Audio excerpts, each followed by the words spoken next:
हरि विष्णु की जय। नमस्कार। आइए सुनते हैं अमल की एकादशी व्रत कथा।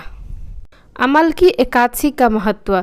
धर्मराज युधिष्ठिर बोले, हे जनार्दन, आपने फागुन के कृष्ण पक्ष की विजया एकादशी का सुंदर वर्णन करते हुए सुनाया।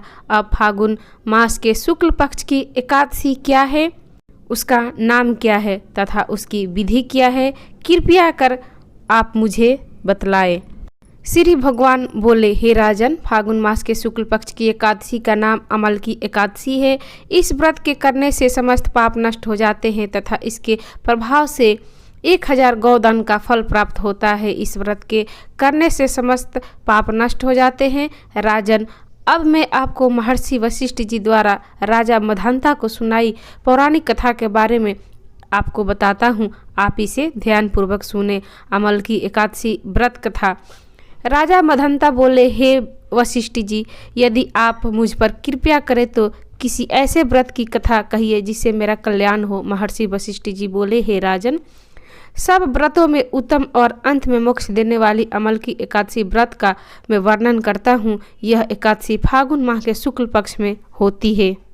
एक वैदिश नाम का नगर था जिसमें ब्राह्मण, क्षत्रिय, वैश्य और शूद्र चारों वर्ण आदि सहित रहते थे। उस नगर में सदैव वेद ध्वनि गुंजा करती थी। तब पापी, दुराचारी तथा नास्तिक उस नगर में कोई नहीं था। उस नगर में चैत्रथ नाम का एक चंद्रवंशी राजा राज्य करता था। वह अत्यंत विद्वान तथा धार्मिक था। उस नगर में कोई भी व्यक्ति दरिद्र व कंजूस नहीं था। सभी नगरवासी विष्णु भक्त थे और अबाल वृद्ध स्त्री पुरुष एकादशी का व्रत किया करते थे।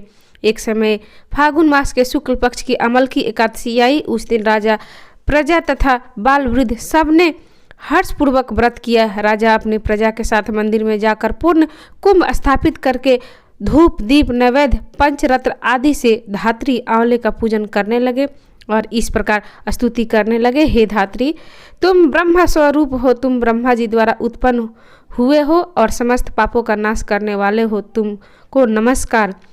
अब तुम मेरा अर्ध स्वीकार करो। तुम श्री रामचंद्र जी द्वारा सम्मानित हो। मैं आपकी प्रार्थना करता हूँ, अतः आप मेरे समस्त पापों का नाश करो। उस मंदिर में सबने रात्रि को जागरण किया। रात के समय वहाँ एक बहेलिया आया जो अत्यंत पापी और दुराचारी था। वह अपने कुटुंब का पालन जीव हत्या करके किया करता था। भूख और प्यास से अत्यंत व्याकुल वह बहेलिया इस जागरण को देखने के लिए मंदिर के एक कोने में बैठ गया और विष्णु भगवान तथा एकादशी महात्म्य की कथा सुनने लगा।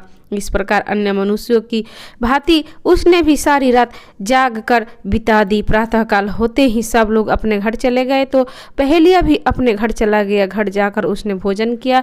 कुछ समय बीतने के पश्चात उस बहेलिया की मृत्यु हो गई, मगर उस अमल की एकादशी के व्रत तथा जागरण से उसे राजा विदुरथ के घर जन्म लिया और मुख्य नाम वसुरथ रखा गया।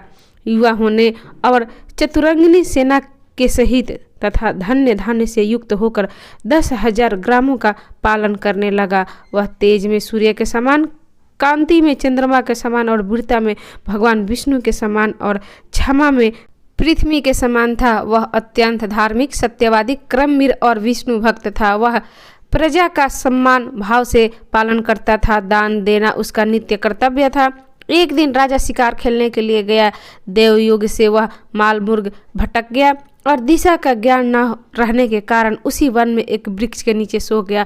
थोड़ी देर बाद पहाड़ी मल्लेच्छ वहां पर आ गए और राजा को अकेला देख मारो मारो शब्द करते हुए राजा की ओर दौड़े। मल्लेच्छ कहने लगे कि इसी दुष्ट राजा ने हमारे माता पिता और पुत्र पौत्र आदि अनेक संबंधियों को मारा है तथा देश से निकाल दिया है, अतः इसे अवश्य मारना चाहिए। ऐसा कहकर वे मल्लेच्छ उस राजा को मारने दौड़े और अनेक प्रकार के अस्त्र शस्त्र उसके ऊपर फेंके। वे सब अस्त्र शस्त्र राजा के शरीर पर गिरते ही नष्ट हो जाते और उनका वार पुष्प के समान प्रतीत होता। अब उन मल्लेच्छों ने अस्त्र शस्त्र उल्टा उन्हीं पर प्रहार करने लगा, जिससे वे मूर्छित होकर गिरने लगे। उसी समय राजा के शरीर से एक दिव्य शक्ति स्त्री उत्पन्न हुई। वह स्त्री अत्यंत सुंदर होते हुए भी उसकी भ्रिकुटी टेढ़ी थी। उसकी आंखों से लाल लाल अग्नि निकल रही थी, जिससे वह दूसरे काल के समान प्रतीत होती थी। वह स्त्री मल्लेच्छों को मारने दौड़ी और थोड़ी ही देर में उसने सब मल्लेच्छों को काल के गाल में पहुंचा दिया। जब राजा सोकर उठा तो उसने मल्लेच्छों को मरा हुआ देखकर कहा कि इन शत्रुओं को किसने मारा है, इस वन में मेरा कौन हितैषी रहता है। वह वैसा विचार कर ही रहा था कि आकाशवाणी हुई, हे राजा, इस संसार में विष्णु भगवान के अतिरिक्त कौन तेरी सहायता कर सकता है। इस आकाशवाणी को सुनकर राजा अपने राज्य में आ गया और सुखपूर्वक राज्य करने लगा।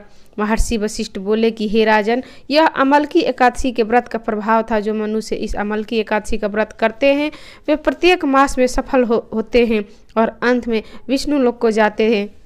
अमलकी एकादशी को ब्रिज में रंग भरनी एकादशी, श्रीनाथ द्वारा में कुंज एकादशी तथा खाटू नगरी में खाटू एकादशी भी कहा जाता है। इस एकादशी में आंवले की पेड़ की पूजा की जाती है। तो ये थी अमलकी एकादशी व्रत कथा की कहानी। आपको कैसी लगी? अच्छी लगी तो इसे लाइक करें, शेयर करें, मेरे चैनल को सब्सक्राइब करें और कथा सुनने के लिए आप सभी का धन्यवाद। नमस्कार। हरि विष्णु की जय।